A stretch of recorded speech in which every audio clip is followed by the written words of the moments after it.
Deputy Chief Justice Zondo is making an announcement. Let's listen in. By the Commission in this regard, they should cooperate. I just wish to announce that I did receive early in July, such an affidavit from the President.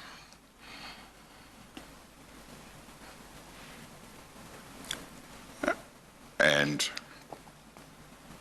he has made a request that the Commission discloses the affidavit to the public so that there should be no speculation about what the affidavit may be saying. I have decided to grant this request and will therefore make available to the media the affidavit that he has furnished to the Commission in regard to those two matters. I emphasize that he made the request that the Commission discloses the information, the affidavit, to the public, because I do not want any impression to be created that this means that each time we get any such affidavits, we would necessarily disclose them before the deponent thereto gives evidence in the Commission. Obviously, ultimately, the public would know what the contents of the affidavits that will be submitted by past and present ministers in regard to such an issue. But it may be that if it is contemplated that a minister will give evidence at a certain stage before the Commission, it may be that it would be decided not to disclose it until the minister gives evidence. But in this particular case, as I say, the President has requested that it be made, it be disclosed to the public. In this regard, I just want to emphasize that, bearing in mind the evidence that I have had since August last year in relation to the Gupta family and Bosasa, it is important that the Commission gets a full idea of what relationships those entities may have had or may still have with people who are in the National Executive now or may have been in the National Executive in the past. The second point I wanted to mention is that I believe I indicated recently, within the context of the former President, Mr. Jacob Zuma, having been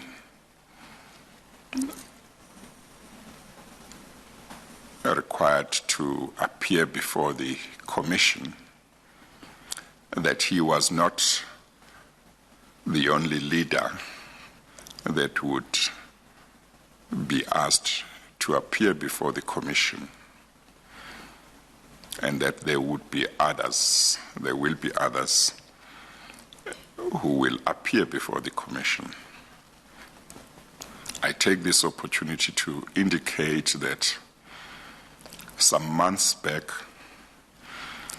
I informed President Ramaphosa that I believed that the work of this commission could not be said to be properly completed if this commission did not hear evidence from those who may have been part of the leadership in government over the years, to which some of the matters that the Commission is investigating have been mentioned, where matters have been mentioned relating to state capture and other issues that the Commission is investigating, and that it would be important that at least some of the people who were in leadership should come before the Commission and give evidence about when they may have realized that there was state capture taking place, what they did about it as part of the leadership, and explain to the nation through the Commission what they may wish to explain. And in that regard, I informed the former president that since he was deputy president of the country for a few years, which are covered by some of the allegations, it would be necessary that he should appear before the Commission and give evidence about some of these matters. I also indicated that the same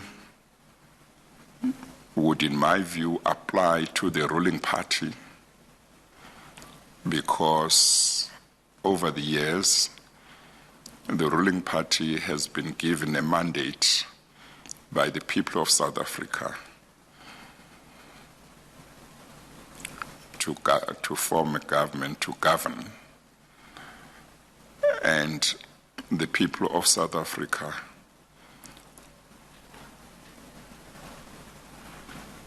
may be asking questions as to when it itself realized that there were acts of state capture happening, or that there was state capture, and what it did to stop state capture. And that for that reason, I was informing him also in his capacity as president of the ruling party that it will be necessary for the leadership of the ruling party to appear before the Commission and explain to the nation through the Commission what they did and make a contribution to the nation understanding exactly what happened. I say this in part to make the point that it was not just former President Zuma who had to appear here. I intend that certain leaders who are important in the country or who have had important roles to play in the country should appear before the Commission and give evidence about various matters. In response to all this, President Ramaphosa indicated that he fully agreed with me that it was necessary that leaders in government and in the ruling party should come before the commission, appear and make their input and say what they know, explain what they need to explain, and he embraced the idea. He gave me an undertaking that if and when I say he should come to the commission to give evidence, he will come.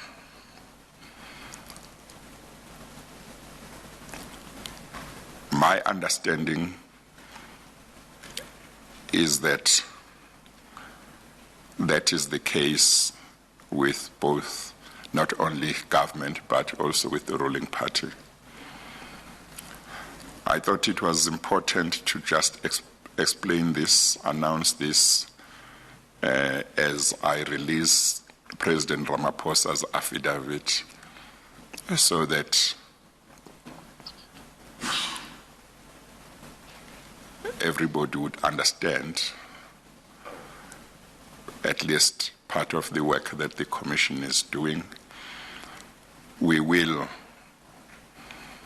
soon be approaching ministers, cabinet ministers and deputy ministers, past and present, and asking them to depose